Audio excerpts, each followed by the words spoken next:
Alrighty, YouTube, what's going on? It's Juan Gotti here. We have a live stream, and in today's live stream, I have two special guests joining me to preview the Washington Commanders versus the Denver Broncos Week 2 matchup. Let's get straight to it. But before we do, make sure you guys go down below, leave a like on this video, subscribe if you're new, and turn on post notifications. Let's get straight to it. After 20 years, you know we back on. No more Snyder, more McLaurin. One forward with the passion, you know we scoring. FedEx field bag lit, no it is not boring. John Allen lead the troops, yeah you know we storming. Burgundy and gold in my veins, yeah I bleed that. St. Jude saw the ball, grab a pig, yeah I need that. Week 2 is upon us, ladies and gentlemen, and we have a big showdown. The Washington Commanders have a chance to go 2-0 for the first time in like 12 years. So I had to bring on two of my guys to preview the Washington Commanders game tomorrow. Starting to my right, we got the guy that is killing the play-by-play. I mean, whether it's Washington or it's the primetime slot, he's your man, Tim from Tim Sports Talk. How we doing tonight, Tim? Appreciate you for joining. Not bad at all. Thanks for having me, of course. And let's have a fun week 2. We're 1-0. It wasn't impressive versus a team that's, from all intents and purposes, tanking. But we still come out on top, and that's all that matters. Now we're on to the next one. Yeah. And to my left, to my left, we got my guy Juris. A big Desmond Ritter fan, even though I say he's average. How you doing, Juris? Doing good. I'm ready for tomorrow. I'm ready for the big Desmond Ritter fan to go up 2-0 with Washington and Atlanta. But that's not even there. Okay, and then we got my guy joining us right there. Okay, look at Fly at the bottom. I see you, shorty. Got my man Pro Tech. What's going on, Tech? How you, bro? I'm good, bro. What's going on with y'all, man? How y'all doing, man? Welcome back to One Guy Talking Sports. I'm glad to be back on the channel. We're back rapping with bro and our JTP Uncut panel. We always together. Sir. Shout out to Jerris and Tim. Those are bros. Juan is bro. We all family, man. So it's all good talking to family, man. All good talking Commanders fans, talking to Washington Commanders. You know? Yes, sir. So we gonna jump straight into it, and we gonna chop it up for about an hour, talk about the team, make our picks. Maybe talk about this Colorado game. I don't know, but if any point in time y'all gotta leave, feel free to go ahead and exit the stage. But let's get straight to it. So, all right, guys, the Washington Commanders have something to do that have a chance to do something that they haven't done in 12 years, and that's go 2-0. I don't know how you guys feel, but I want to ask your initial feelings about this game. I'm not gonna lie to you, I'm nervous about this game because there's a part of me that still feels like the old Washington exists, where we have a game right in front of us that we should win, but some BS is going to happen, and we don't play well in Mile High, to be honest with you. So, Tim, I'm gonna start with you. Your initial feelings about this game tomorrow. The initial feelings about this game is it's going to be on a lot tougher opponent than Arizona. And so there's definitely a lot of things that we have to clean up. It's a winnable game for sure. I don't think that the Broncos are a team that are out of our reach. I do think the Broncos should be favored, but I would give us solid chances to win this game, especially considering last week's game against the Broncos. Even though that game was against the Raiders, I should say, that game was wild. I was looking at like the different stuff going on in this game. You know, the Broncos offense only had the ball 6 times in the whole game. To give perspective, Washington had the ball 7 times against the Cardinals in the first half alone. So it's a very weird, odd game there. And Russell Wilson played pretty well with 27 of 34, high completion percentage, but just didn't go deep with anything. It was only 177 yards.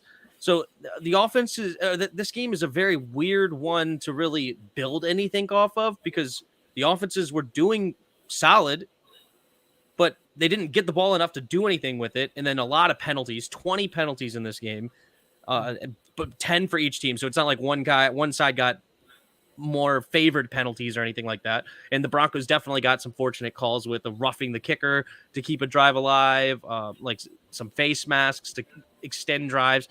So it's not like the Broncos got screwed on penalties or nothing, but it's going to be a weird, or it's an unpredictable week 2, in my opinion, because you never know with those division rivalries, who comes on top. Obviously, we defeated the Eagles, the undefeated team last year, as a not very good team. So it's hard to predict off of what happened last week. But I think the Broncos are a really good team with a ton of talent. They're getting Jerry Jeudy back, very good defense, and they're going to be well coached Is he playing? with Sean Payton. So this is going to be a very, very big task for Sam Howell and EB offensively, especially going against this really stout defense in Denver. Yeah, I definitely agree with you, man. I'm kind of mad about that. I was hoping we would dodge the Jerry Jeudy bullet, but it looks like he's gonna play. They are without some key guys like their tight end. I heard Frank Clark is out too, so that's huge. Especially I don't know what side he lines up on, but I'm gonna assume it's Andrew. Not Andrew Norwell. He plays like Andrew Norwell, God, but Andrew Wiley.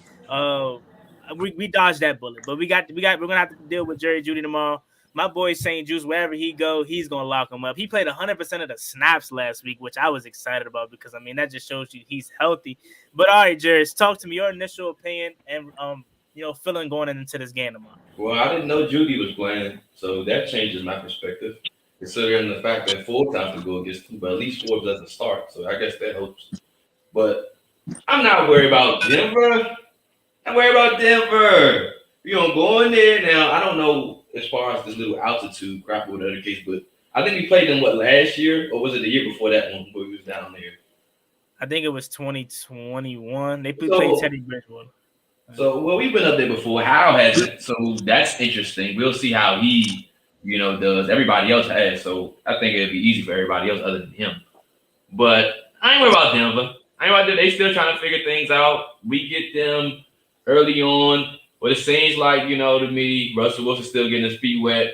I think he threw 34 times, but he still had like 160 passing yards. That's not going to do it against us. So if that's what he's going to do here, congratulations. I'll take that. But our offense should have a field day. They really should. They should. Even though Denver do have a good defense, I still think our offense should have a field day. But we'll see. I think we have a chance to put these dudes away. But I think it'd be close. It'd be close. We make it hard like we usually do. But I think we can win this game handily. Yeah. My thing is that I wish they would have beat the Raiders because I would have felt like they would have came in more, confident and more like I wouldn't say relaxed, but now they're kind of more like desperate. Like they need this game. They can't afford to go 0-2. They got 2 home games off the rips, and the NFL bless them. That's what scares me. But at the same time, when the schedule first came out, I was like, yeah, this is the perfect time to get Denver before they catch their stride. So I mean, I agree with y'all. I think this is a game that is a very winnable, but I mean, it's just that every time we play in Denver, it's always something, and that's just what scares me about it. But hey, my boy Hal's birthday was today, so hopefully, this could be his birthday gift that we get to win. You know what I'm saying?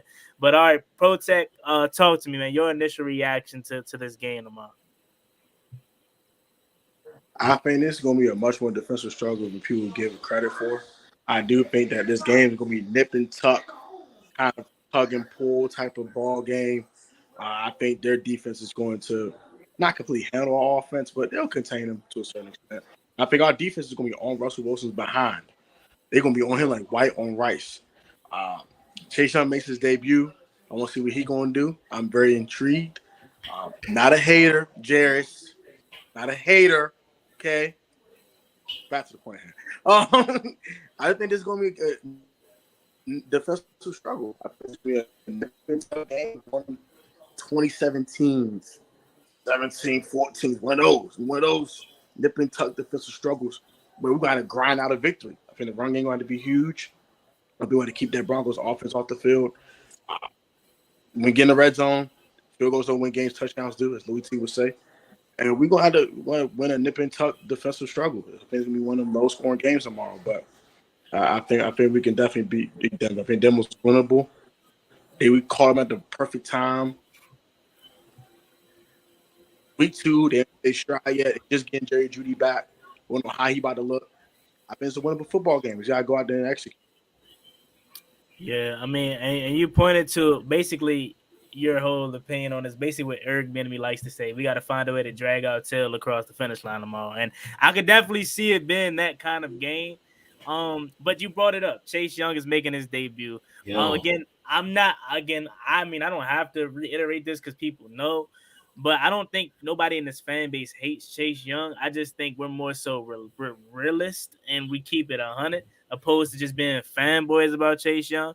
Obviously, we want him to be good. He's a number 2 overall pick for our team. But if you're not producing and you look like you don't want to play, I'm going to keep it a buck with you, and especially when your partner is out there playing his tail off and earning it more. That being Montez Sweat. But anyways, he's making his debut tomorrow. Tim, do you have any expectations for Chase Young tomorrow, or do you just want to see him, finish the game and actually contribute a little bit? I guess we'll see. My expectations for Chase Young is for him to continue to bring the energy that he always does. He's a very high motor individual, and you can only hope that he's learned a secondary pass rush move and to be able to do more than just try to get around the dude or a bull rush right through. Just please continue to work on those pass rush moves there. But yeah, and also he needs to stay within himself, right? Stay within the scheme.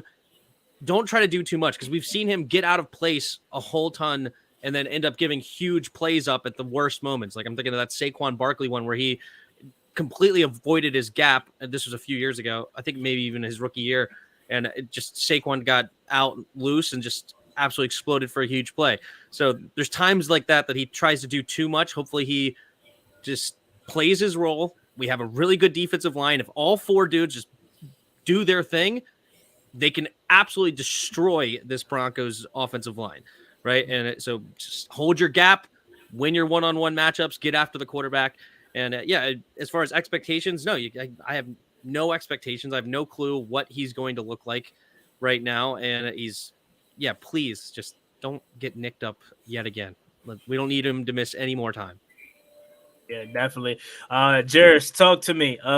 Chase Young, any expectations for him tomorrow, or what are you looking for? I expect him to go out there and shut all y'all up. That's what I expect.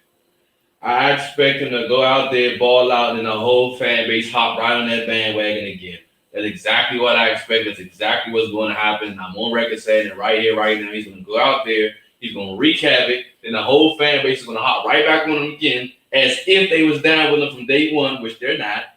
So I expect Chase Young to go out here and shut everybody up. I know he's eager to do it.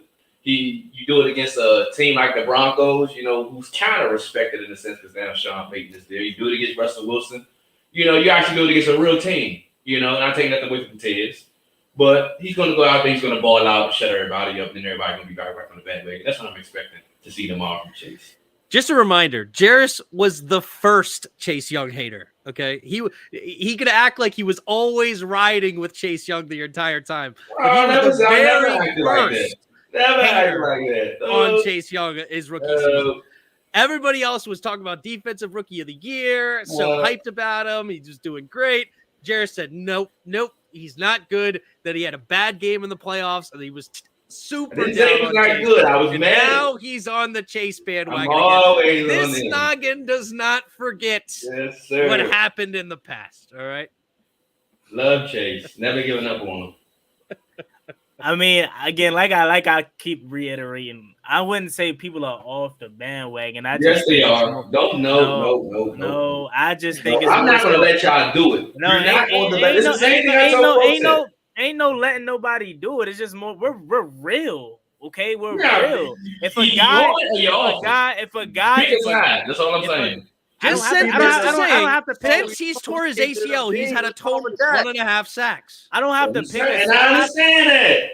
I don't have to pick a side when it comes to my favorite team. That's like me telling you pick a side with Forbes. If Forbes trying to be an all-pro, that means you can't be a fan of him. That's not. Listen, we're fans of the I'm real, and I'm gonna tell you the same thing I told Protect. If Montez comes out here and dominate, I'm not about to sit here and put up my pom-poms as if, oh yeah, let's go to it as if I was down with it from day one. No, I'm gonna say good job, Tez. I was wrong, and I'm gonna move on. That's the same. That's being real. So when Chase dominates, don't put up your pom-pom, say I was wrong, good job, Chase. No, I'm going to put up my palm. I'm going to put up my palm because I'm a Commander. What did I even Because I'm say a that Commanders could be fan. proved wrong? What did I say? I'm a Commanders. Exactly. That's what I'm saying. What have we said? The people that are keeping it real about Chase. What have we said? What have I said that could be proved wrong? That's what I'm saying. Like, what is wrong that all I've said is I hope he learned a secondary move because that ain't wrong. No, you can go back and watch all the film. He does not have. No. That's not what you said. You said I said that he was out of his gap several times. Here. Yes, he was. I hope he learned. I'm rooting for him. There's what I mean by hate is you guys heap other things on him that aren't true because you're mad he's not playing. Like what? You're talking about anything outside of his plate. Yeah, I said he was soft because he had a stinger and he would never get on the freaking field. Then it came out it was his neck injury and everybody was lying to us. So apparently he has some sort of neck problem. A stinger, he should not be missing week 1 with a stinger when it happened 4 weeks ago. Okay, if it was only a stinger, the only way you miss a game with a stinger is you're telling the doctor it hurts too much, I can't play. There's no diagnosis. You don't take a shot. You don't take a pill. There's no nothing that says, oh, wait, we have to hold you out for a certain amount of time because you had a stinger. If you had a stinger, it's your choice whether you play again or not. There's no doctor that's going to say keep you out. Apparently, it was a neck injury, and it was not just stinger. Apparently, it may have some nerve damage. Who knows? And that's another reason that it might be risky of this week. Not risky, but it might be too much expectations to put him he's going to have a 2-sack game or something, 3-sack game, because he might not even be fully healthy with nerve problems in his neck. I don't know. But if it was only a stinger and he missed game 1, he's soft. Period. No. See, that's hate. 4 weeks on a stinger? No, that's hate. Look, everybody that gets a stinger is back the next week. You're missing games because of a stinger when it happened 3-4 weeks beforehand. First off, I never cared if he missed the first game anyway. I didn't care if Terry missed the first game. It's the Cardinals. He ain't that good to miss games. 1.5 sacks in 2 seasons. Get your butt on the field. You ain't that good. Yeah, well, keep that same energy. That's all I'm gonna say. Because I'll be watching your stream. When he's dominating, you shut your mouth and be like, good job, and that's it. So all I want, just say good job. Oh, I'm going to say I was your biggest fan from day one, Chase. I love you since Ohio State. And DeMatha days. I followed you back in DeMatha High School. I'm your biggest fan. Terrible. Y'all terrible, I only can say that as Juan, because Juan actually got the jersey. Shout out to Juan. I ain't going to hold you. But my expectation for Chase Lamar, this lead a game help. Yes, I've had a single legendary. First and foremost. The lead a game absolutely help. And second of all, I just want to see what he learned since he's been gone. Like, does he have a second pass rush move? Is he as explosive as he was before the injuries? I think he's come out the game healthy. I saw him come out 3 games healthy last year. I just want to see. I want to see him just play the full season. That's all I want to see. And the production comes great. I'm happy to see it. I will give him a 0. I will shut my mouth and I'll say, "Good job, Chase Young." Good. I was wrong. No problem. I'm in no problem. Now, if he doesn't produce, I'm gonna dig in you and say, "Dang, that's tough." What's up? That's fair. That's cool. I'm gonna leave it like that, bro. I'm gonna leave it like that. That's it. Cool. Don't worry with that. Okay, respect. See, me personally, I don't think you need to offer up a 0, whatever that means. Because you're a fan of this team, so it's kind of like I'm talking about of this team. So it would be weird for you to root against the players on your team. Nobody's rooting against you. You're rooting against them. No, what I'm saying is you're basically saying, okay, if Chase Young goes out there and do his job, we can't root for him. We just got to be like, okay, good, Chase. No, we're going to root for him like we were fans of this whole time, because at the end of the day, we are fans. I'll root for him. How are we not acting? I'm not going to let y'all get off there. How are we not acting? Because anything that you say that does not pertain to football that you try to put on him, that is hate. It's not hate. You're not a real fan. You're missing games. You're not a real fan. That has to do with football. Because I think this is probably target towards me guys saying he don't want to be here. All right, so people like Jalen, myself, and Rio think that he don't want to be here. We not real fans. I'm only saying that because actions speak louder than words. Bro was cleared to play week 9 last year and didn't play to the Niners game, bro. Don't y'all find it to be suspicious? Don't find it to be suspicious? He was clear by the doctors to play. And then on top of that, you keep talking So about was RG3, but then y'all cried that he should have came back? Mm-hmm. He rushed himself back. He did that to himself. Yes or no? Was he cleared? Yes or no? Yes, he was cleared. Okay then. And I have no problem with him coming back. So it's a thin line. So he came back too early, and then something happened. Y'all be like, oh, you should have sat down. But now, so you can't have the best of both worlds. Now that he's taking care of I respected RG3 for coming back in. I respect him for that. But then his ego got in the way, and he thought he knew more than a 2-time winning Super Bowl head coach. I'm simply talking about strictly the knee. The extra is the extra. I respected the heck that when he came into the game, I respected it. But when I saw in that Seattle game, when he was limping to the first down, that's when I was like, maybe he should not be playing. But he continued to play, and good for him, and he got hurt. I wish he took it one step further when he got hurt and fumbled that ball, that he at least drug himself over there to recover it to give us a chance to win the game. He didn't do that, and I was salty about that. I understand he was really hurt and he messed up his knee real bad. And then that offseason, he decided that he was going to tell Shanahan what plays he was allowed to run. And Dan Snyder took RG3's side instead of Shanahan, who was the Super Bowl winning head coach. So there's that. But anyway, you brought up RG3. I just had to say the piece. I'm not talking about the office. I'm just saying. Listen. That's all we want, bro. You talking about Chase to produce? That's it, bro. That's it. That's all we want. And I don't have nothing to say bad about that. It's the same thing with Forbes. I have the same take on Forbes. Same take on Forbes. Except I'm harsher on Forbes. So if he proves me wrong, even better. All right, but Jarris, you keep talking about like we're talking on the field only. Before he got hurt, he only had 1.5 sacks. So it's like if you're talking about on the field only, you still don't have no argument with that because he was horrible on the field. Let's keep it a buck. I'm not making an argument about on the field. What I'm saying, you just said that. I'm saying no. I'm saying talk about his play on the field. I'm not going to refute that. I say that a million times. I can't take up for that of the last. Whatever y'all want to say 2 years, I say 1. That's right. But I can't say nothing about that. I'm talking specifically about the other things that people are trying to say about him that aren't true. And I'm not going to stand for that. That's stupid. Like what? Your comment saying he saw Protex comment. I already said they came out. It turns out they were lying that it was not just apparently it was a neck problem. And if it's a neck problem, you called him soft. And I don't like it. Was just a stinger. Never called, but you don't. But you can't call a man soft. You don't know what's really going on in his life. That's just not right. You can't do that. I said if it's a stinger, then he's soft. If he's not, so you know, so you can't call him soft then. If you don't know, I can say if then. Okay, then good. That's good. Then you're in the clear. That's what I said. As far as Protect goes, Protect's not in the clear. I think that's lame. You can't say a person don't want to be here when he's fighting literally tooth and nail to get on the field. Can't say that. I just said how I feel. When JP Philly asked him, "Do you want to play?" He paused. He said, "Huh?" Like he was shocked or something. Exactly. And what did he say afterwards? I'm I said, I think he doesn't want to be here. That doesn't mean he absolutely doesn't want to be here. That's just how I feel. Hey, I'll tell you this. If that was Tez would have played when he was cleared. That was Terry. Terry would have played when he was cleared. Terry played week 1, did he not? He could have sat down. He said, I'm chilling. I got his turf toe. I ain't playing. He went out there with his teammates and played.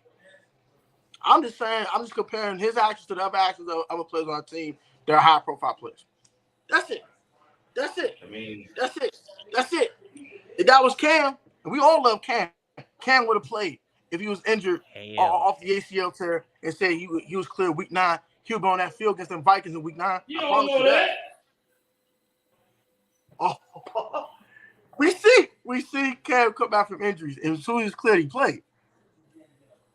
That's a shoulder. Actually, it was a shoulder. It's not an ACL. That's a knee. And really, people keep trying to make it say is that ACL was more than an ACL. And we all know that. Yeah, we heard it was more than an ACL. We heard he had to move the patella tendon to the other knee.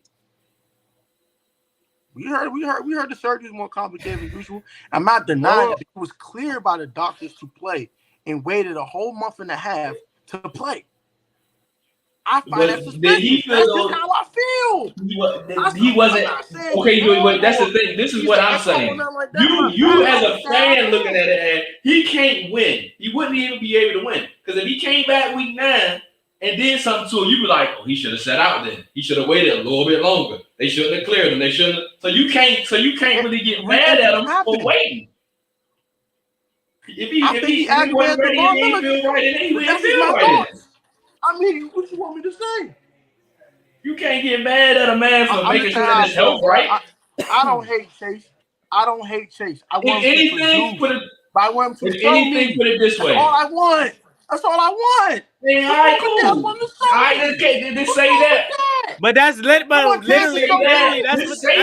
that's that's what we all say. We all all want to add a little extra onto it, trying to question the man's character, trying to question the man's work ethic.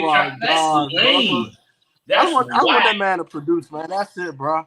If you just want to produce, say that, but don't go on and start questioning and all that extra stuff. That's all I'm asking, bro. Crazy. I think bro gonna be more of a superstar than a football player. That's just how I feel, bro. I just think this. He's I think either way it goes, draft, bro. I want him to produce, bro. Gosh, bro.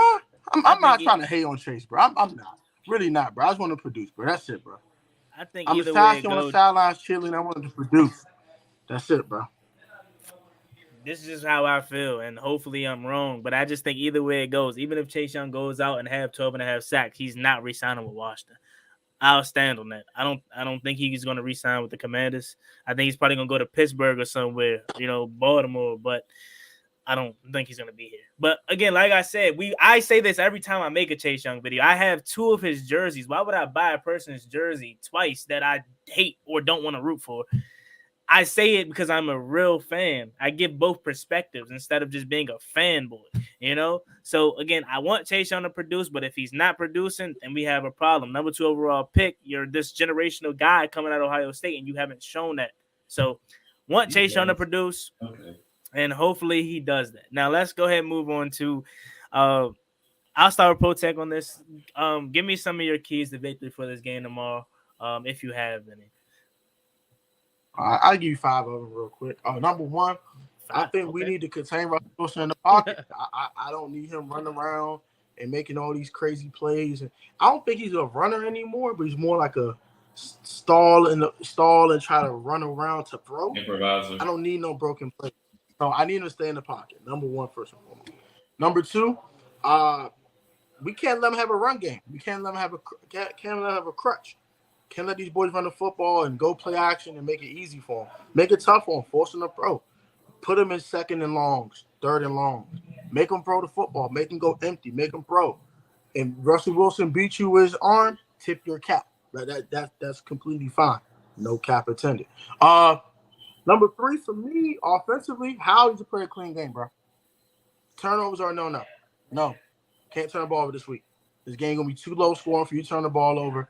This is not Arizona. We turn the ball over 3 times, they're going to whoop our tail this week. You can book that right now. They're not turning the ball over 3 times.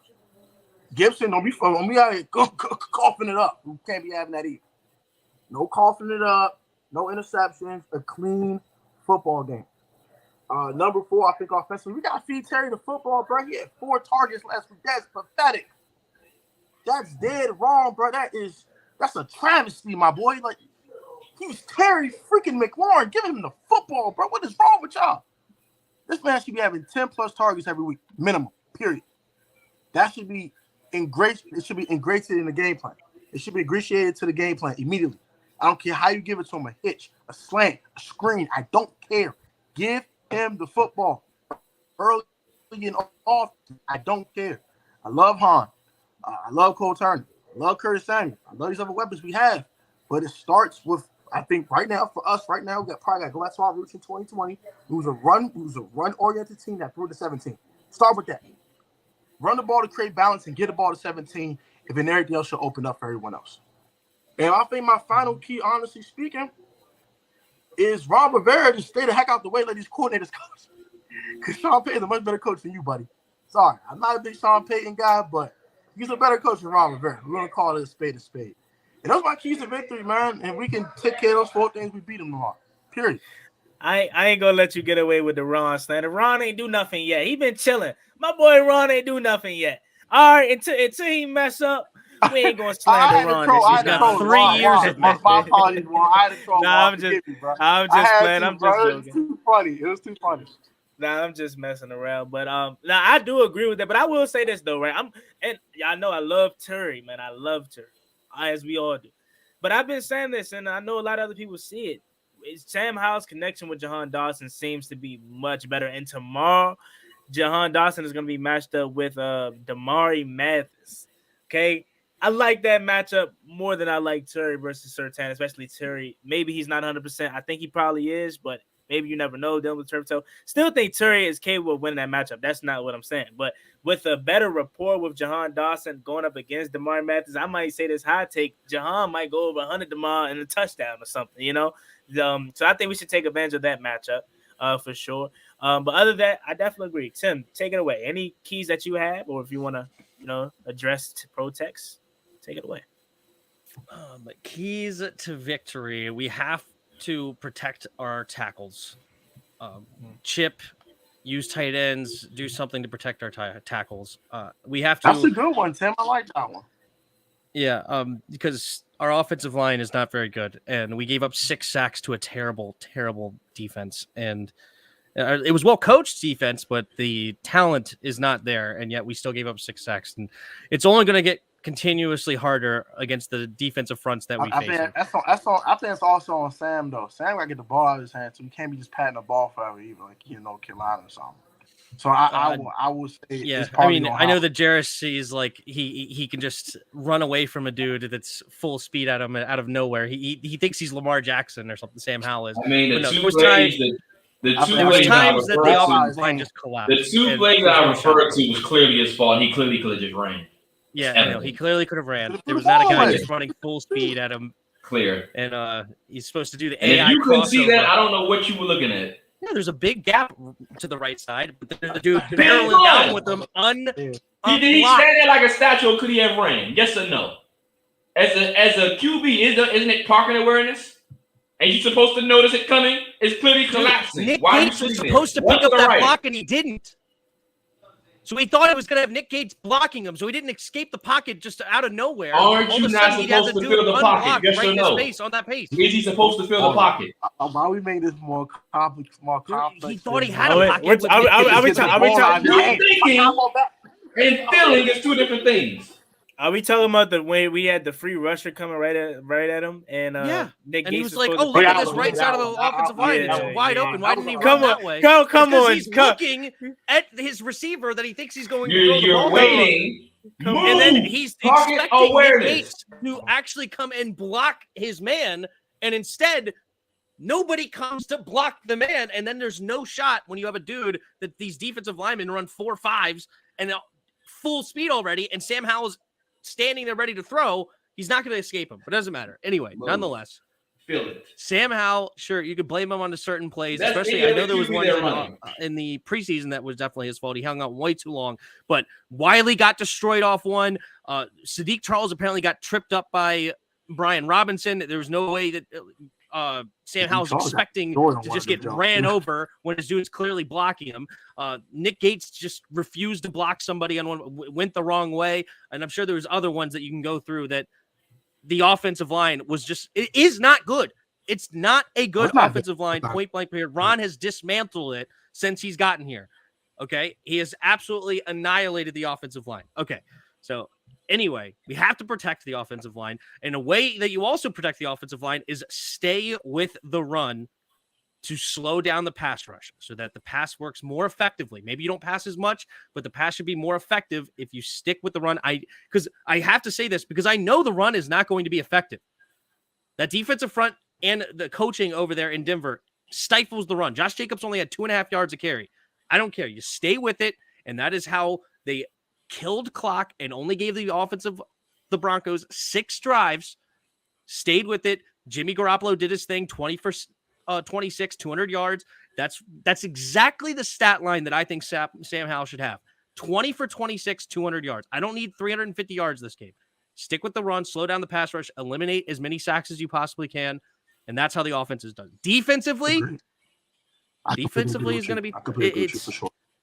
We're going to see because Russell Wilson was very efficient last week, very efficient, but their offensive line is not very good either.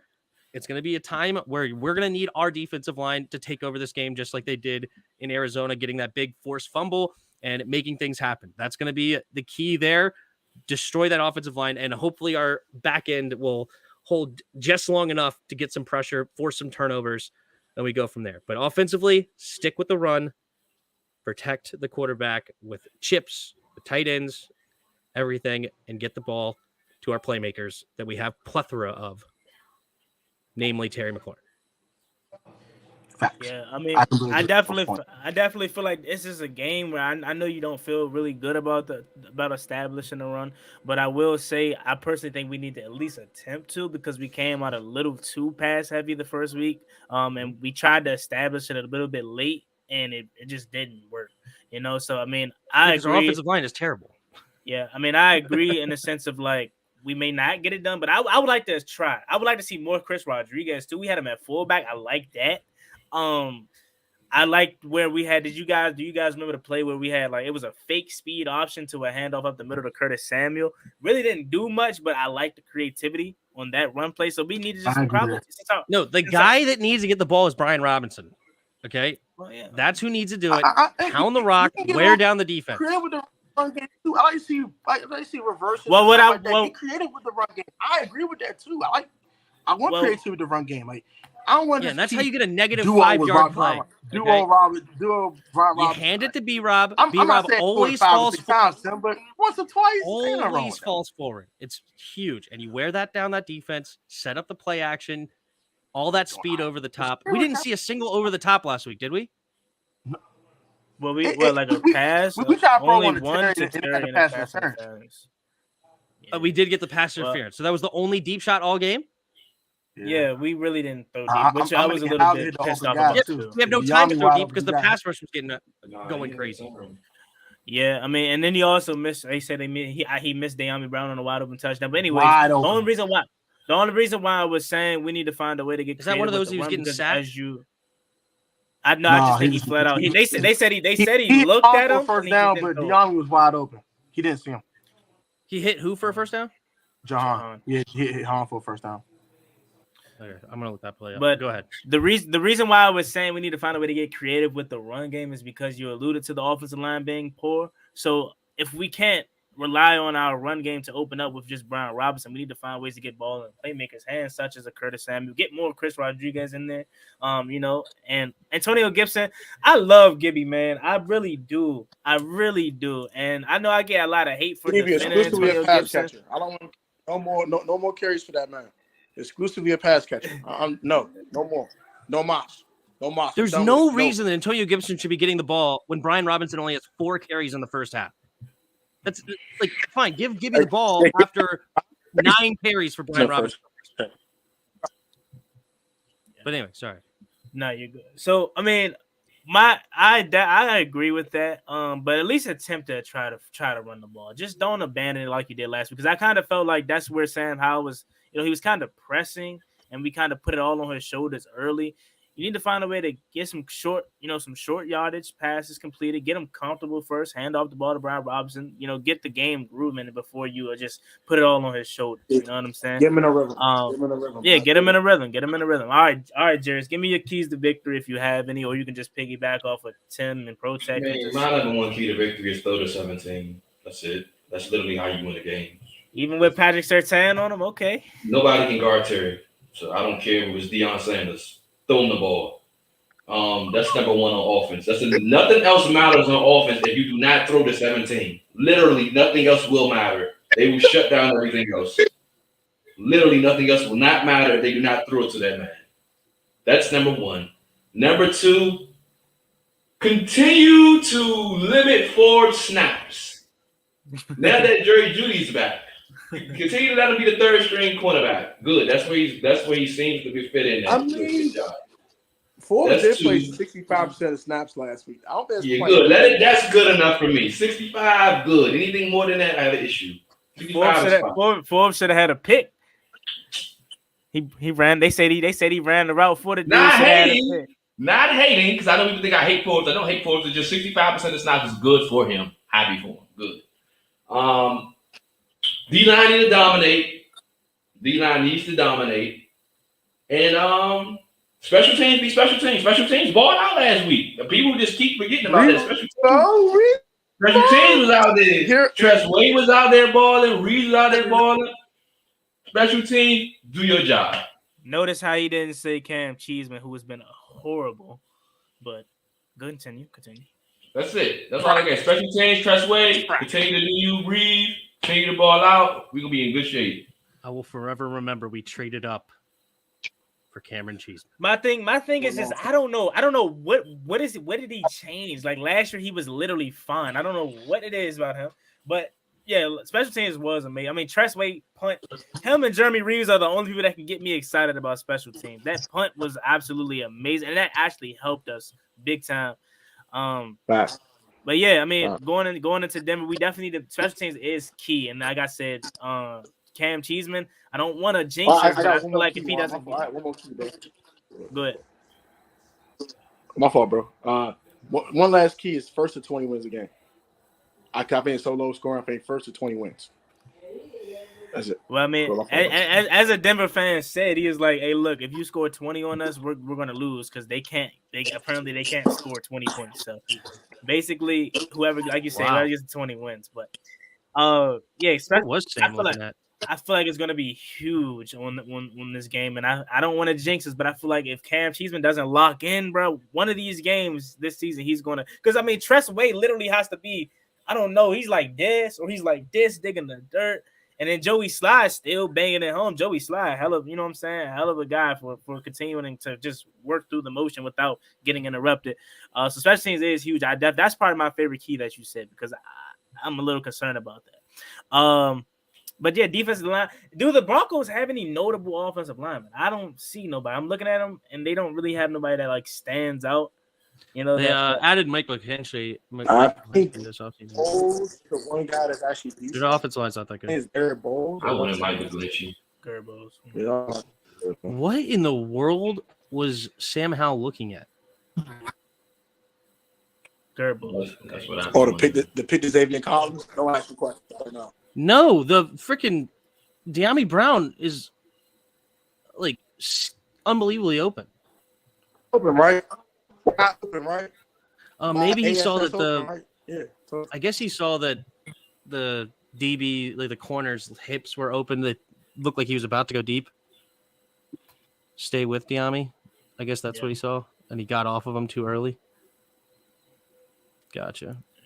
Possible. So anyway, still, I definitely, if we're talking about Sam Howell's performance tomorrow, I definitely just honestly more so than anything, just like you said, cut the turnovers down. You know what I'm saying? I'm not expecting him to be, flawless. Obviously he's still his second game, being the full-time starter. But as far as taking care of the ball, if you're rushing, please hold on to the ball. We can't have no strip sack like that, because I mean, literally, that's the only way Denver is going to score points. That's how Arizona got their lone touchdown. So just find a way to continue to take care of the ball. I do want to see us get a little bit more aggressive, though, as far as taking shots down the field. If we're talking about solo, battles, Terry versus Patrick Surtain or whoever, is there any key matchup that you see that you feel like Washington could take advantage of, Tim, that you're looking at? That's a good question. Let's look at the chart here. I'm a looking single at matchup that we could take advantage of. I'm gonna say this, and we're gonna give our boy some hype. Well, I'm assuming that Chase is going to play on the right side of the offensive line. He's gonna have a one-on-one matchup with McGlinchey. McGlinchey is a guy that the Niners absolutely hated the whole time he was there. They did not think he was very good, and he is now potentially going to get some one-on-one matchups. Considering they have to double team inside with Payne and Allen. So they're going to send double teams there. There should be times that he has one-on-one with Mike McKinstry. Can he beat him to get to Russell Wilson once or twice in the game to get some big plays? Maybe cause a turnover, even if it's not a sack. Maybe you hit the arm as he's thrown, cause a turnover, something like that. I'm going to look at that matchup at the right tackle spot. McKinstry versus Chase. Will Diggs, we're not taking shots down on the field on the secondary. Well, scared money don't make no money. You know what I'm saying? So you got to take some shots on them.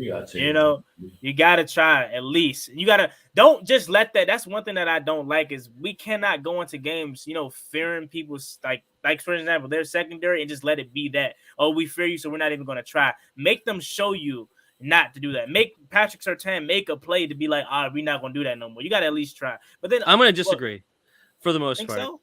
Because Bill Belichick has the exact opposite mindset.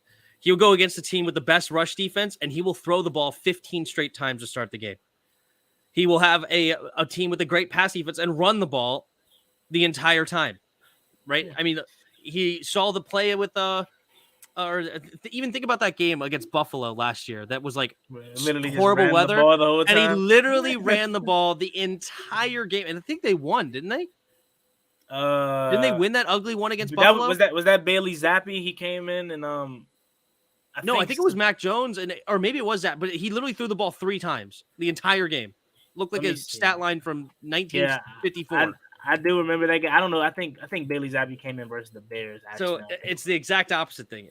If they have if you study the film and you get ready for the game and they have a great thing going and they're not so good at the other place, attack their weakness. Now, of course, that's not to say that you should never throw the ball and you should never run the ball, whatever, but definitely attack where they're the weakest the most often and then take your shots where you can. And I think there will be opportunities if you do continue to run the ball and pound that defense up the middle with Brian Robinson, not Antonio Gibson. And even Chris Rodriguez, I think Chris Rodriguez should be the guy that spells Brian Robinson in those moments because that's the kind of runner he is. Downhill, going to plow right through you and make you feel it the entire time. So Chris Rodriguez should be the backup running back to Brian Robinson in those situations. Gibby can come in on third down in obvious passing spots. Yeah, I mean, I can't disagree with that, but I'm just going to stand on what I say because I feel like I said, I'm an aggressive. If I was an offensive coordinator, I would be an aggressive guy. I would love to take shots without weapons. My mindset is mine is better than yours. I don't care what you have until you show me because it's a long game. You know what I'm saying? So out of 60 minutes, you got to at least take 1 or 2. You know what I'm saying? But yeah. But I do want to say this. I think Chase Young is going to be on the opposite side though, unless they switch it up. But remember, he's lined up against Rashawn Slater, in 2021. Unless they flip that, because Montez Sweat was still coming off which is the right side to us, but left side on the field. Yeah, well, so Sweat was on the left tackle spot last week, right? No, I don't think so. Unless they moved him sometimes, I don't think so. I can put it up here. I'm not sure though, but I can double check. Maybe I'm wrong, but I feel like he was coming. I feel like that. No, actually, that strip sack he had on Dobbs, was that the left tackle side? Oh, I gotta look that up. But I mean, either way it goes, you're right. He has to find a way to dominate because they don't have no tackle that. On this particular play, Montez Sweat was on the right tackle side, so I guess they potentially switch it up and move him around. But so they're finally doing what we asked them to do, basically. Instead of just keeping them on one side, they finally moving them around like they should have been doing. Yeah, I mean, and I guess that also plays into the factor of a James Smith Williams, being on the field. Drew Sanders. But yeah. All right. Then in that case, either way, then it's Montez Sweat versus the right tackle because I think that Mike McClinchy needs to be tested here and attack him. So if it's Sweat should be able to win that matchup too. Yeah, it does. All right, Pro Tech. Is there any like specific one-on-one matchup that you're looking at that Washington could potentially take advantage of? You brought it up, Jahan versus the second corner. I think Jahan could eat them all. I really believe that. Like, I know I said that 17 needs to get the football, but if Jahan's open, throw it to Han. Like if Han's open, throw it to him, and I think he's going to be open. It's going to be 7-11, open all day. Like, I think he's going to spank that boy. Like I think Han's going to football. Yeah, I definitely think. I'm not gonna lie. I think. My phone.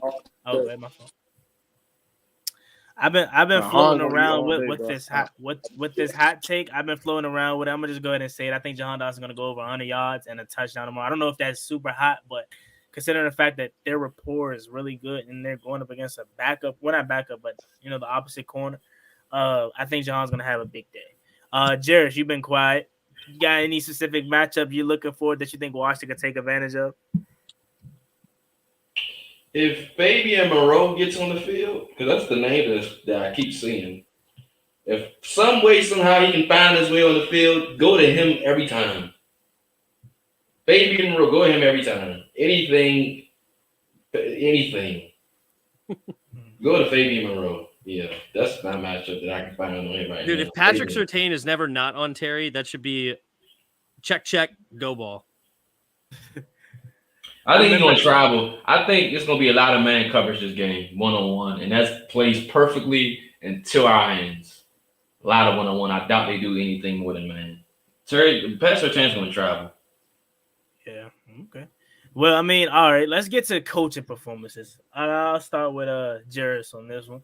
People were overreacting. A lot of people were overreacting to Sam Howell, week one. And like I made a video on that. And people also were overreacting to Eric Bieniemy's play call in week one. What are you looking for? And I think you had texted me. It was like it was on EB and Sam. What are you looking for Eric Bieniemy to do better this game that's going to be successful for Washington? The number one thing that's the most important thing to the season success. Tell Sam Howell to throw to Terry McLaurin. That's the most important thing. That was the biggest issue that I had in that game. Because Terry supposed to have a career day in that game. When I went back and I looked at how many times he was open. It is imperative that you beat it into Sam Howell's head.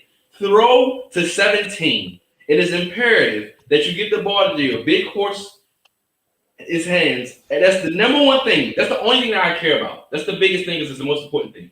Give it to Terry. And everything else will open up easily. Look at 17. Because if you don't make Terry a factor, no one else cares about anybody else because no one else is really beating you. If Terry's not a factor, no one else will really be much of a factor either. No one's scared of Jahan. No one's scared of Curtis. They scared of Jahan and Curtis when Terry's going crazy because now those guys can beat you and make it that much more worse. But if Terry's not doing anything, we can rest on our laurels now. What? You never go. Target Terry, beating in Sam Howell's head. 17 needs the football. Plain and simple. That is the number one thing. That was my biggest gripe with EB. EB has to beat it into his head. Go to Terry. That's the number one thing. Okay. Protect, talk to me. Anything that you want to see, Eric Bieniemy be better at this week since a lot of people was overreacting about his performance in week one.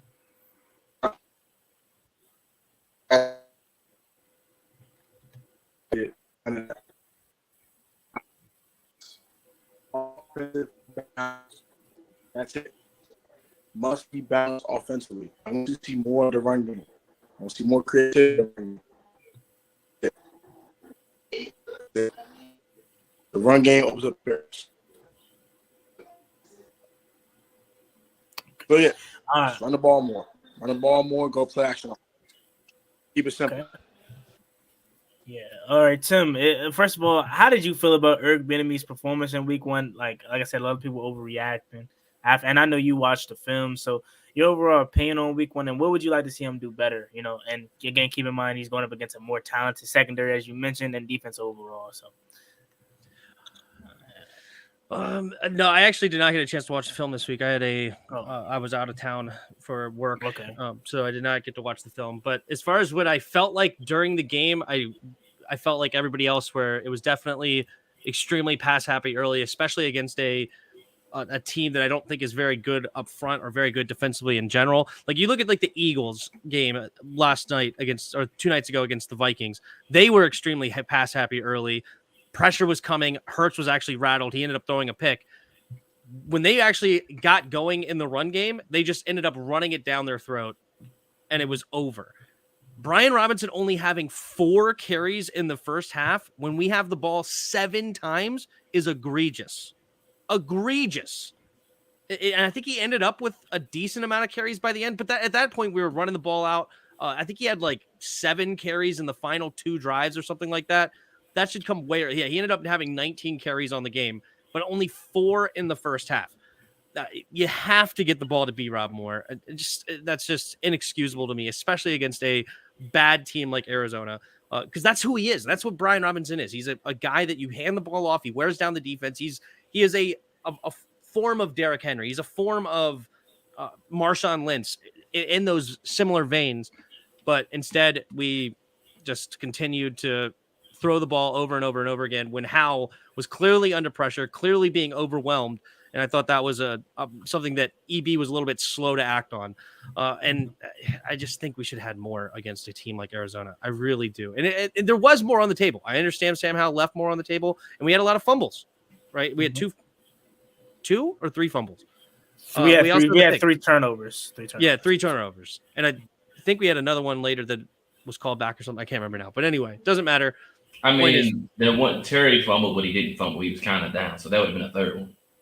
Yeah. That would have been the fourth one. Yeah, that would have been the fourth turnover, third fumble. But yeah, so that definitely hurts the offense is when you're getting turnovers. Clearly, you got to hang on to the football. But I think that's a part of the coaching staff for even giving the ball to Antonio Gibson when you at that point I think Brian Robinson had 2 carries on the day. Like, you're getting down to the red zone. That's B-Rob territory. Get him the football. So there's definitely stuff to be desired. When you have a young quarterback, you need to rely more on the run, and I think that was evident more than any other time in that game. Yeah. Okay. Yeah. I feel like we definitely need to stay more balanced and get the ball to Brian Robinson. Again, I want to see a ton of Chris Rodriguez too, like we keep mentioning. I'm a big fan of his. All right, guys. So we're almost crossed that hour mark, so I guess we can shut it down and get towards the end. Oh, tight ends too. He brought that up. I want to get the tight ends involved. You know what I'm saying? I want to see more Cole Turner. Logan Thomas. He was. I don't want to say bad, but he was not. Yeah, 2 bad drops. But he got 8 targets on the game. That's quite a bit. Yeah, and that's why I want to see more Cole Turner. I mean, every time Cole Turner comes in the game, he makes a wonderful catch, and I just don't know why we don't see more of him. That's because it's preseason. I think also didn't he have a good catch in week 1? Yeah, he did. So. He had a good catch in week 1. He had one catch in week 1, right? Yeah, but he didn't have he didn't have no opportunities. That's what I'm saying. We need to get him 2 targets. I don't remember the other one off the top of my head. He needs to he's gonna field more. I mean, what was it? I think John Bates had a penalty down the field that was crucial. Yeah. I don't even know why they put him in the game at this point. But yeah, I want to see more Cole Turner. You remember when we had Jordan Reed and Brendan Davis, we would run those 2 tight end concepts. Why don't we feature that? I would rather see that than just keeping one on the field more than the other. Because, I mean, I do think Logan Thomas can still provide for us, but I feel like at this point, Cole Turner should be the main tight end. But, all right, we're almost crossed the hour mark, and we have picks to get to. So let's go ahead and get to the final score prediction. I'll start with myself. I have Washington winning this game 24-20. I think it's going to be like a low-scoring, affair. And I do think Denver's going to get to 20, but I think Washington's going to score more, 24 points, Jairus, give me your score prediction for the game. 24-17. 24-17, okay. Is there any drama stirred up? Is Washington getting a late go-ahead win touchdown, or is it like a Washington? It's going to be handily. I think it's going to be handily, Okay. The Denver Broncos making a comeback. There's 5 minutes left in the fourth quarter. They get a touchdown with like 4 minutes left or something like that, and then we just keep the ball and just run it. Make them lose their timeouts, and then the game's over. All right. Tim, what is your prediction for tomorrow?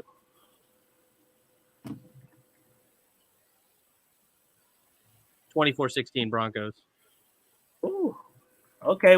So why do you feel like Washington's going to lose this game? Because our offensive line is abhorrent. They're going to get after it. I think they're going to force some turnovers. Young quarterback is going to have some growing pains, and it's going to be an issue defensively. So, and then I think that the offense for the Broncos last week was definitely not the Broncos of a year before with Nathaniel Hackett. Russell Wilson was actually very efficient, and the play calling was clearly a lot better under a Sean Payton than the disaster known as Hackett. And so the offense is definitely not going to get completely shut down. I don't believe this is a much better offense we're facing this week than we did last week in Arizona. And Arizona was actually to put together some drives against us. So I think that it's going to be much tougher than last week. Okay. So I was not impressed with our 20-16 win over the Cardinals. I really wasn't. I was pretty disappointed. Yeah, definitely. And as you should. We all were, because I mean, even Ron Rivera came to the podium and he was like, I'm disappointed. Like, we all would take the victory. Let's not get it wrong, but we definitely expected to, dominate them boys, and we didn't. So I definitely agree with that. Broncos have a better quarterback. I mean, Sam Howell really only has 2 games. So, I mean, that's really not a comparison you can make. But I mean, yeah, at this point, Russell Wilson is still the better quarterback. 20-16 Broncos. Continue to drop your score prediction, guys. But all right, let's go ahead, since we're about to get up out here. Quickly go through these game picks. I'm already 1-0. I went 6-10 last week, y'all, in the chat, and it was pretty bad. And I'm already 1-0. I mean 0-1, because I went with the Vikings. I felt like they just couldn't afford to get off to a 0-2 start. I don't know why. Well, I'm gonna explain to you why. Because I felt like the Vikings could ill afford to get off to a 0-2 start. I felt like they overall. They're not good. I mean, offensively, you hold on. Listen, like you said, listen. Like you said, hold on. Like you was telling me about Mac Jones. You said Mac Jones had 300 3 touchdowns and 300 yards? And I said he was trash. I think Mac Jones is average, like Desmond Ridder. I think those guys are in the same task. You cannot say they're trash. Kirk Cousins threw for 360. I never said Kirk Cousins was trash. I said he's a part of the team. The team. You can have good players on a trash team. But what I'm saying is Kirk Cousins is the main force of that team, and he balled out yesterday, and they lost. But I'm telling you why I picked them, because like I said, their backs were against the wall. Similar to this Denver Broncos team, I felt like they couldn't go down 0-2, because I got the Lions winning this division, and I feel like, at some point they may run away with it. I don't know about the Packers, but I just didn't think that they were going to lose that game, and they shouldn't have lost that game. They had so many turnovers. I mean, you have a dang good punt return, and then you call for them. Justin Jefferson, I mean, I'm not really going to fault him for trying to extend the ball, whatever that happens. But I don't think they should have lost that game. But nevertheless, I had the Vikings winning that game. They lost. All right, Tim, who did you have yesterday? Eagles? Yeah, I said Eagles. it on the stream. All right, and Jerish, you had the Eagles too. Yeah, so. Y'all should have been wrong, and I should have been right, but hey, it is what it is. All right, guys. So going to tomorrow's game. First game we got is Seahawks and Lions. I think it's gonna be a good game. Give me the Lions. I think Seattle is definitely backs against the wall, but I'm gonna go ahead and take the Lions, man. I'm a big believer in the Lions. Tim, who do you have? Yeah, I got Lions for sure. Geno started to look a little bit like Geno last week. That offense for the Lions is super strong. They have a really great running back duo, great offensive line. They can control the line of scrimmage, control the game. And then defensively, they added some pieces where they can actually cover. Brian Branch is a big one. CJ Garner-Johnson, another one. And Campbell. Yep. So I think they're actually having a year where I think they can actually win the division. I think a division is actual possible. I got them winning it. I already said it at 11-6. Yeah, but TJ, Seahawks. Back to the Commanders quickly. Yeah, back to the Commanders quickly. My bad, TJ. He says, "Be smart. Who's sticking Jahan? Pat is on Terry. Jahan's about to go down." That's why I said I think he's gonna have over 100 yards and a touchdown, and he's gonna pretty much lead us to this victory tomorrow. Honestly, as our lead receiver. All right, Jerry, who you got? I think you're gonna go with your boy Geno, but let's just hear. They can't lose this game. They got so much talent. Is Devon Witherspoon playing this game, making his debut, or is he still out? Who? The rookie, first round rookie. Oh, Devin Witherspoon. I haven't seen anything about it. Because he missed week 1. I mean, you got all those weapons, DK and Jigba. Right now, he does not have a injury tag on. I just don't see them how they can just lose that game. Because they're in trouble if they do. Okay, so it's basically similar to how I feel about the Broncos. I don't believe in Geno. I like Jared Goff. Give me the Lions. Hey, what happened? Your boy Geno was Geno last year. Yeah, he helped me beat Tim in a bet. But I don't believe they should have gave me that contract. I thought that was ridiculous. Yeah, so Devin Witherspoon is playing tomorrow more likely than not. He was full Wednesday, full Thursday. And he had no status, like a dash, so that just practically means he's playing. So Devin Witherspoon is going to make his debut. Ooh, that's a tough one. Oh man, the Seahawks also do not have Charles Cross, their left tackle. They don't have Abraham Lucas. No Jamal Adams. No Jamal Adams. They're beat up a little bit.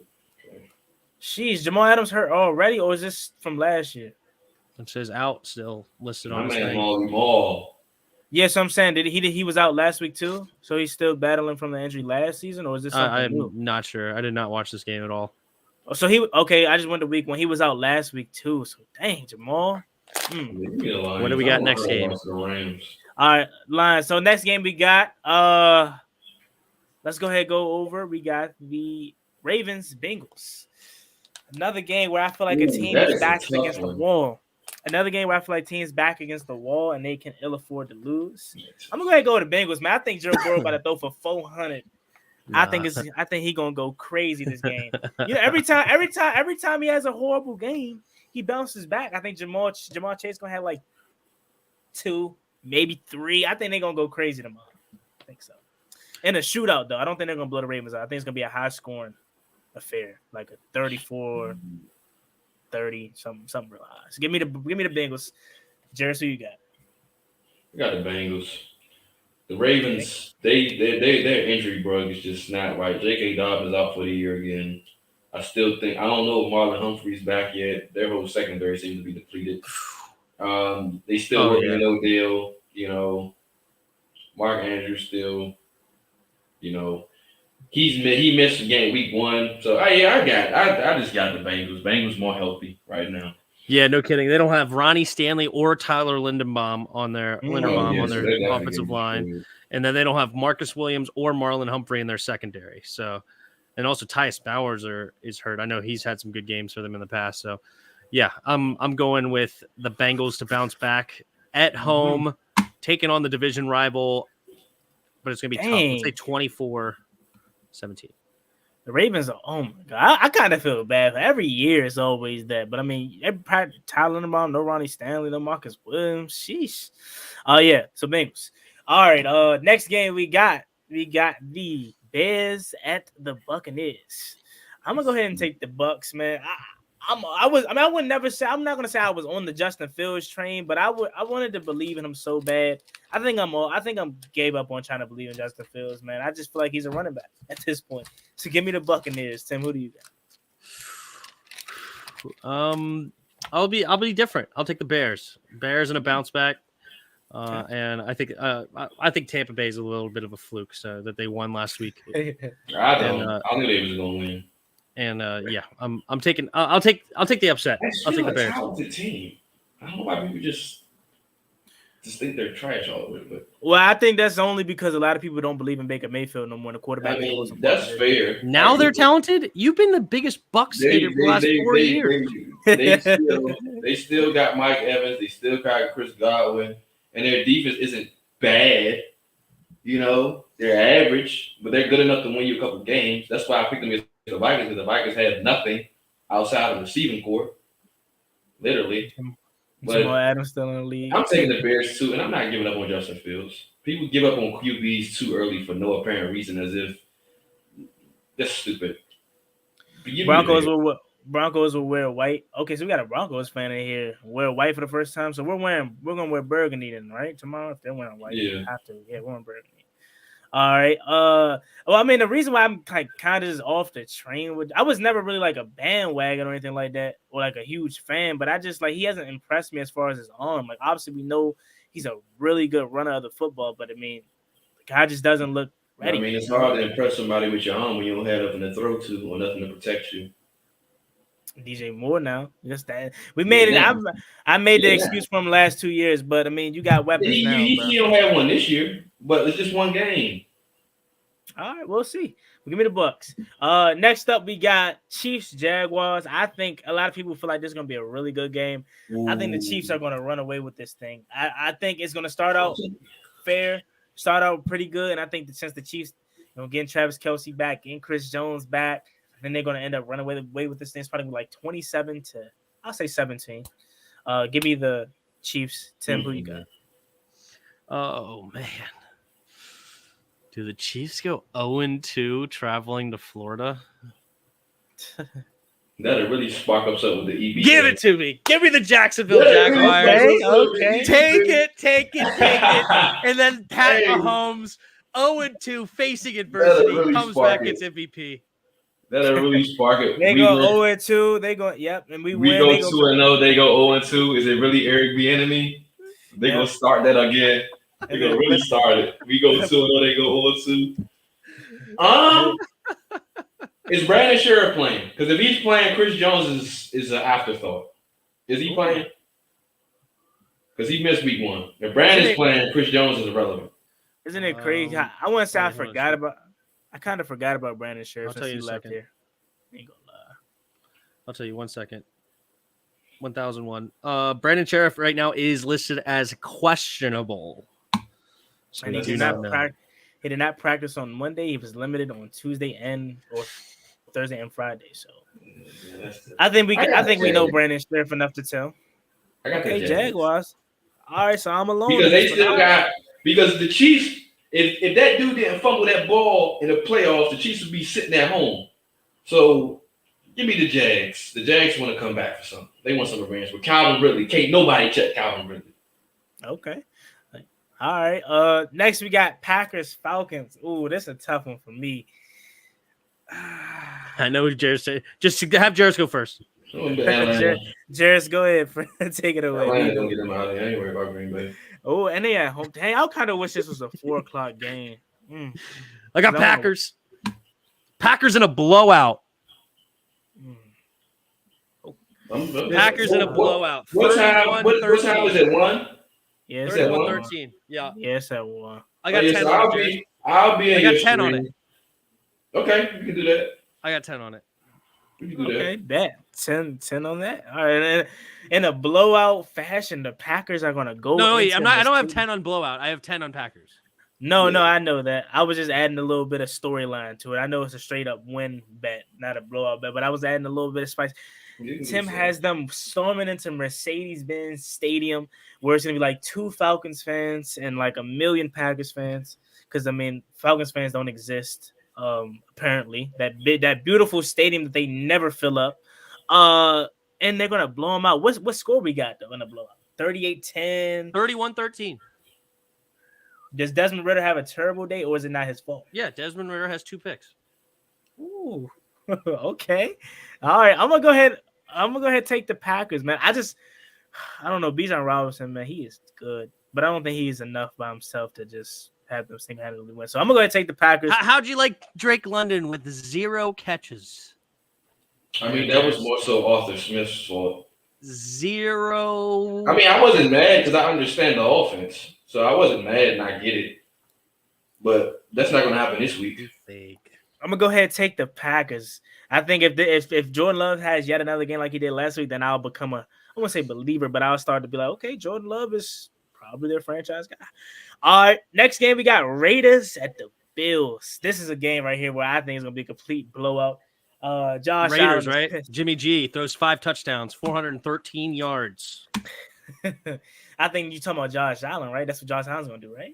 Hey, if Josh Allen don't beat the Raiders, I don't want to hear you open up your mouth. If he loses Zach Wilson to Jimmy G back to back, you don't open up your mouth. You cannot lose to them 2 back to back. If they do that, they might as well take the season. You cannot do that. And look, Josh Allen, my boy, he gonna bounce back. SD, my boy, he gonna bounce back. Even though he had a hell of a game, still they gonna bounce back. Last week is exactly why Josh Allen is not the best quarterback in the league. It's he looks scared, nervous. He looked like a little kid again, throwing way too many turnovers. That first interception, I don't know what he was looking at. I really didn't understand. I'm like, where are you throwing? Like, no one's are we talking about the deep ball that was basically a punt? No, the first one was okay. Yeah, the first one was fine. It was on 3rd and 8. But you know what? I don't think it's okay anymore. The reason is because he threw that exact same ball later on 2nd down. Yeah, so I don't think he was thinking at all. He just thought he had a strong enough arm to get it there. He sees things that aren't there sometimes, and he throws it into triple coverage. Are we talking Sam Darnold kind of bad, seeing ghost? I love Josh Allen. Josh Allen will have moments where he's freaking top tier. Oh, yeah, they like, have I, unbelievable games. And I got the no, Bills like, this week. I'm one of the biggest Josh Allen fans, but I'll be first to admit he was tweaking. I don't know what was going on with him, but he was single-handedly. He was single-handedly. I was trying to make excuses, but he was single-handedly the reason they lost that game. I'll be first to tell you they should have lost that game, especially with Zach Wilson coming in. But yeah, I give you the Bills and a blowout. I think they're gonna bounce back. Chargers Titans. This pissed me off because I had the Chargers winning. They had, oh my god, their defense is so bad. I just don't see. It's annoying. I don't think their defense is bad. I think the defensive coordinator is Jack Del Rio-esque. He's terrible. Because there's no way you have Khalil Mack. Their defense is talent-wise is up there top 5. You don't have all that talent in stuff. Khalil Mack is like 74 years old. J.C. Jackson, Khalil Mack, Joey Bosa, Derwin James, Asante Samuel Jr. Your linebackers are studs. Mm-hmm. Yeah, what are you doing? That's true. That is true. Their defense is trash for probably. What were they doing? It's the guy that you hated on more than anybody. Tyreek Hill is him. That's the problem. You hate. I don't hate Tyreek Hill.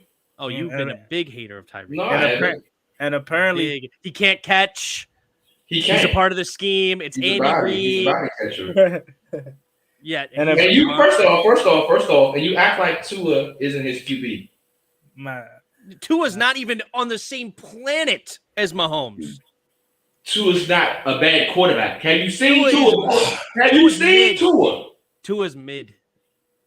466 yards, that's mid. Yeah, because he has an unbelievable track star duo, and Tyreek Hill is him.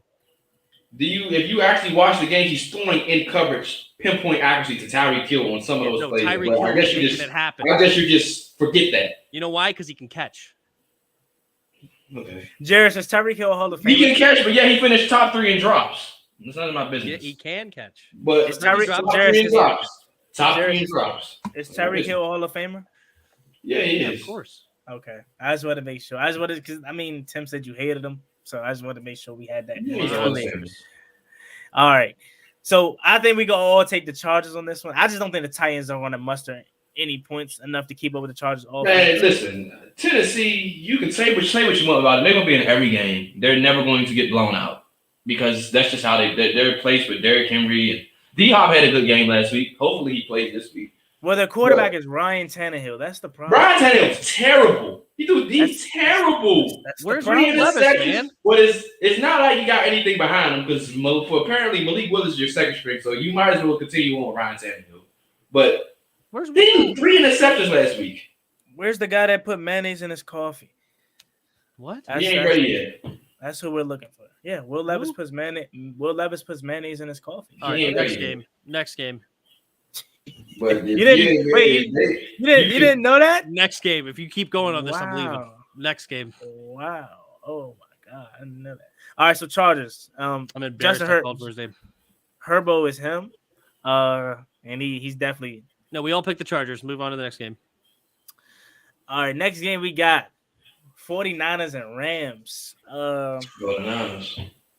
Give me the Niners. This is a close one though. I do think because do I have it flipped? Is it the Niners that always kind of beats the Rams, or is it the Rams that beats the Niners all the time? I don't. Is it the Rams? Sean McVay owns. No, it's the Niners that always beat the Rams. Okay, except in the playoffs. All right, so give me the Niners, man. That's another blowout.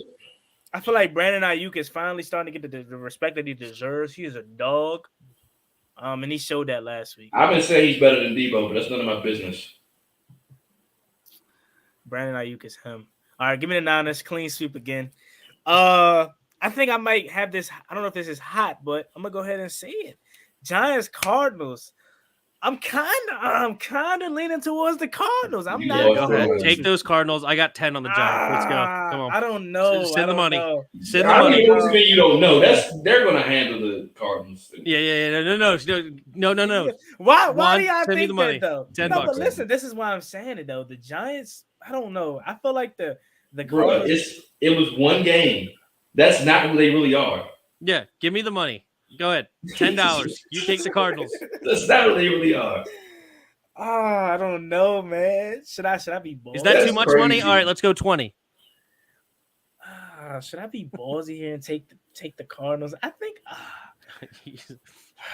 It's games like this that make you have a losing record. Just take. Yeah, I mean, you know what? Yeah, give me the Giants. Give me the Giants. Watch the Cardinals win tomorrow. Just watch, and I'm gonna be regretting that. All right, next we got Jets Cowboys. If Aaron Rodgers was playing, I had the Jets, but I think this game will be closer than people realize. yeah, I don't think it's gonna be a blowout. Because the Jets defense. Yeah, because Dak isn't good. Yeah, I got the Cowboys. Yeah, give me the Cowboys. But if I had Aaron Rodgers, obviously winning. Give me the Jets. JETS, Jets. That's my upset of the week. They're running backs, go for over 150 yards. Zach Wilson makes a touchdown here. Dak throws 2 picks, puts his defense in a bad situation. Give me the Jets. Honestly, it's not a bad take. It really isn't. Yeah, it's not. Because I was thinking about taking them too. I'm not gonna lie. But the problem is that Zach Wilson is going to be getting destroyed all game long. So is that? That's the problem. That is the issue. It's an evenly matched game because they're both running teams. Yeah, they're gonna have to make sure they run the ball extremely effective, because if they have to get into any situation that Zach Wilson needs to throw the ball, it's going to be disastrous. Make the bet. See, Jerris going with the Jets is making me feel like I should have went with the Cardinals. All right, go with the Cardinals. I got 10 on it. Oh, I'm gonna think about that. I'm telling you, watch now. I feel like they're gonna win now that I picked against them. But Commanders, Broncos, right, we all got let me know. Just let me know before the stream. We all got the Cardinals. I mean, not the Cardinals, the Commanders. My fault. All right, and then Sunday night, Dolphins, Patriots. I got the Dolphins. Got the Dolphins. Ooh! Dang, my boy Gonzo got another tough matchup. I heard he played good last week. He had times he got beat. He had a really nice play on a 4th down that gave his offense a chance, but and then he had a sack. But it's AJ Brown and Devontae Smith. They got the better of him for sure. Yeah. Now Tyreek Hill and Jalen Waddle though. Oh, and he's going to get the best of him. He's got the gauntlet to start his career. That's tough. Oh, and I can already hear it now from Jerris at the end of the season. If Forbes has a better year than Gonzo, he's going to be like, oh, look what he had to go up against. Forbes will never have a – he won't have a better year than Gonzo, because Gonzo had a better game than him. So we're already at a start. One is one up, one is one down. And the other one doesn't even start. He's a 3rd string. What are we talking about? I got. You muted. Oh yeah, Juan's muted. I got the. I'm gonna take the Dolphins. You're muted.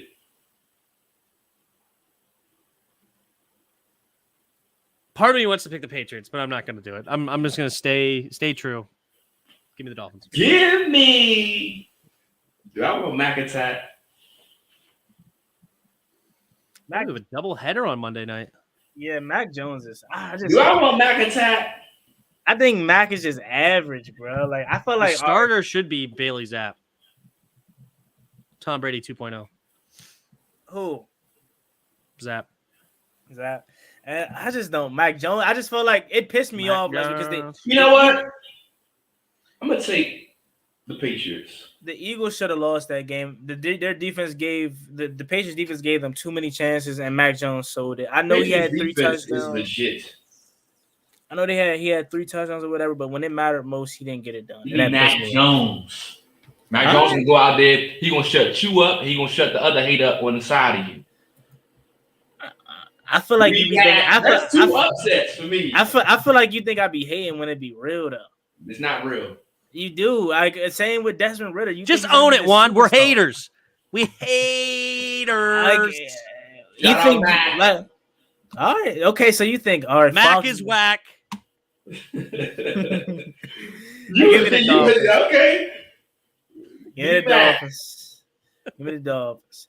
All right. Then we got a doubleheader. I actually like that they did this. I'm not gonna lie. I was not expecting this, but I like that they did this. Saints Panthers. Give me the Panthers. I'm riding with Bryce. I'm still going. I can't get off it now. I'm gonna stand on it. I had the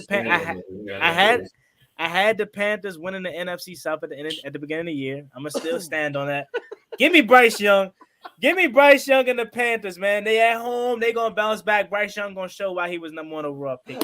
Just like so hold on. So he gonna show that why he's the number 1 overall pick, and he was Falcons defense got way better. But the Saints defense is different with Marshawn Lattimore and the crew. So you just think he's going to walk up in there and beat their defense?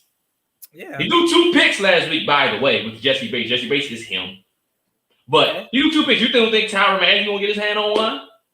Or Marshawn Lattimore get his hand on one? Listen, like you said with Ritter before the show, it don't matter how the 21. performance is, as long as they get the win. They're not going to get the win.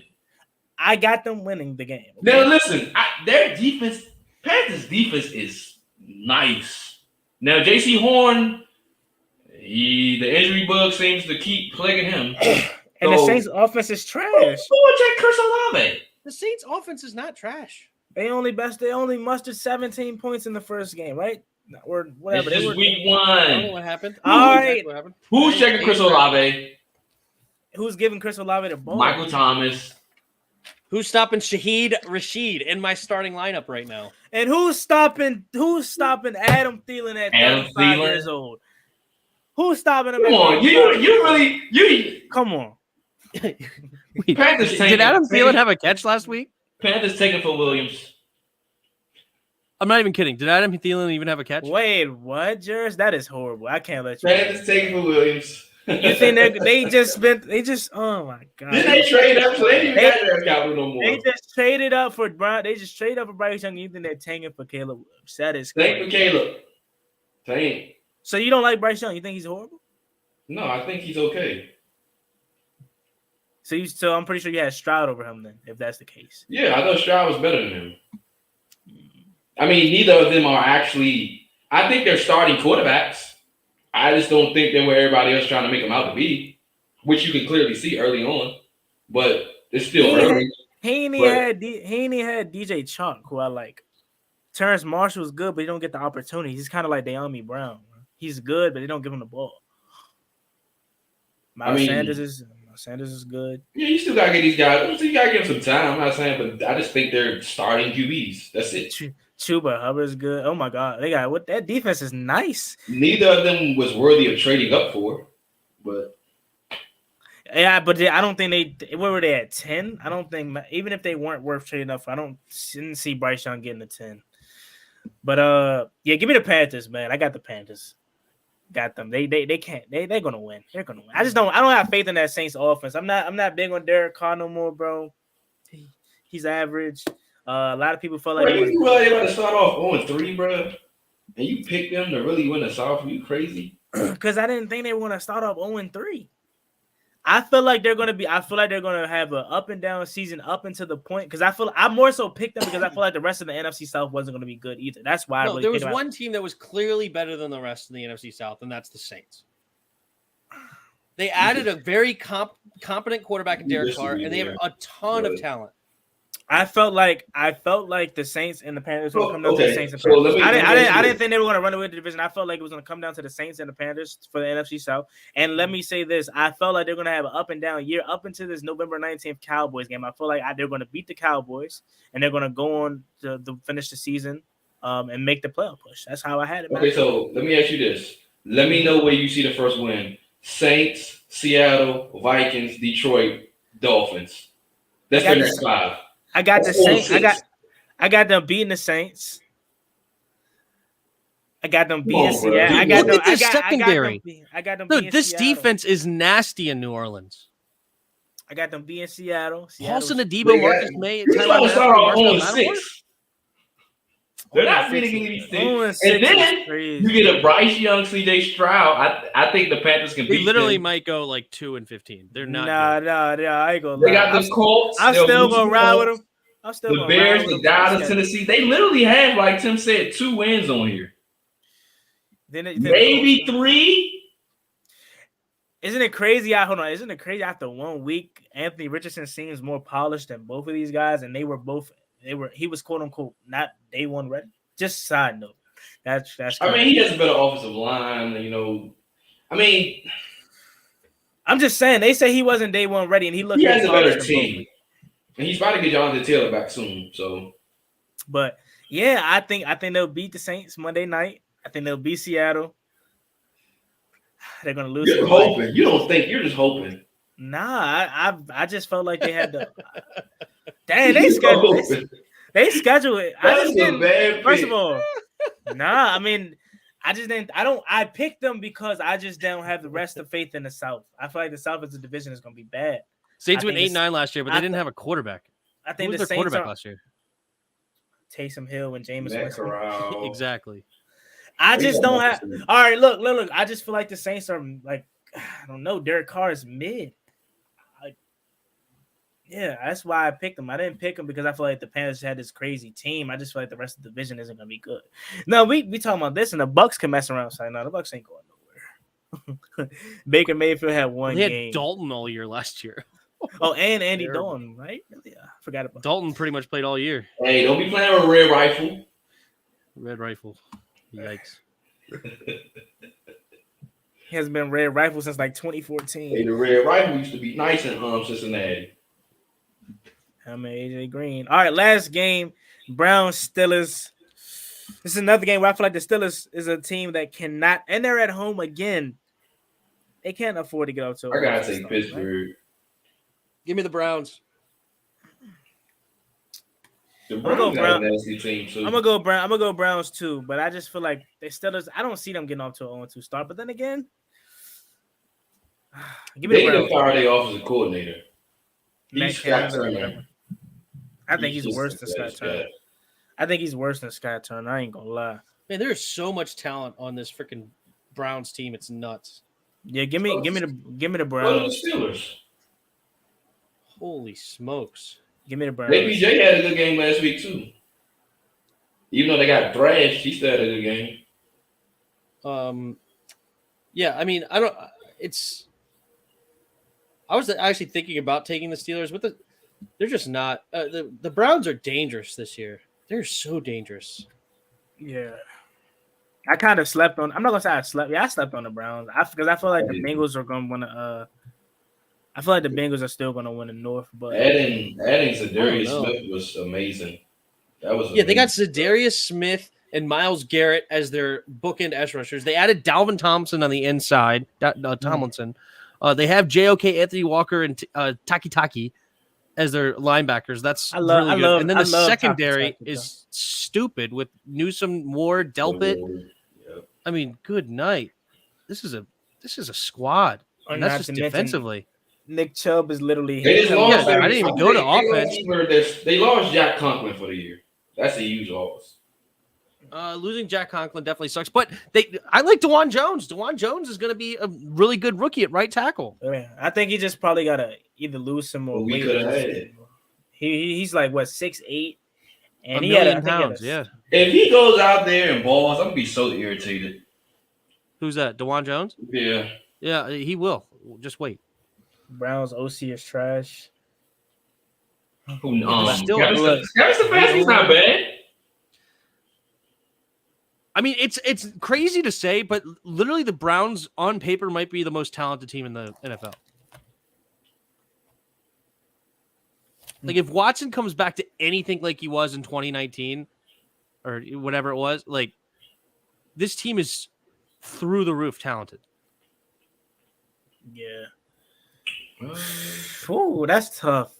But I got the Browns this week. But I gotta go Pitt. The Kenny only Pickett big can't go weakness out. they have is Dustin Hopkins. Kenny Pickett can't go out. yeah. All right. Well, this All was right, fun. so- I'm gonna get out of yeah. here if you're good.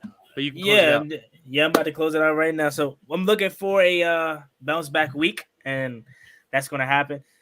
You know what? I'm gonna take the Cardinals, but I'm not gonna bet on it. 10. But I I'm got gonna take 10. the I got 10. I'm gonna take the Cardinals. You wanna know why I'm taking the Cardinals? I'm gonna blame it on Jers if they lose, because Jers took Got the 10. Jets. Get 10. Jers took the Jets, so that made me feel like I should have took the Cardinals. So if the Cardinals lose, it's Jers' fault. All right, be cool. But All put right. 10 on it. Put 10 on it. I'm already getting something for him. Come on, so, you're confident. You know you want it. He need to win Take something. my money. He Shut need up to and win take my something money. back, Cause my boy about to go out there and lights it up. All right, Juan, you gonna show the IG? Yeah, I am. I'm gonna be on IG live with the game. Dude, I will gladly play $10 to see the Giants lose. I would be so ecstatic.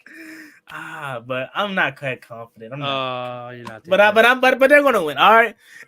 But with that being said, I appreciate y'all for coming on the show tonight. Quickly, go ahead and let the people know where you can find us, and we'll start with you. And you can get up out of here. Let the people know where you can find The YouTubes, the Tim Sports Talk.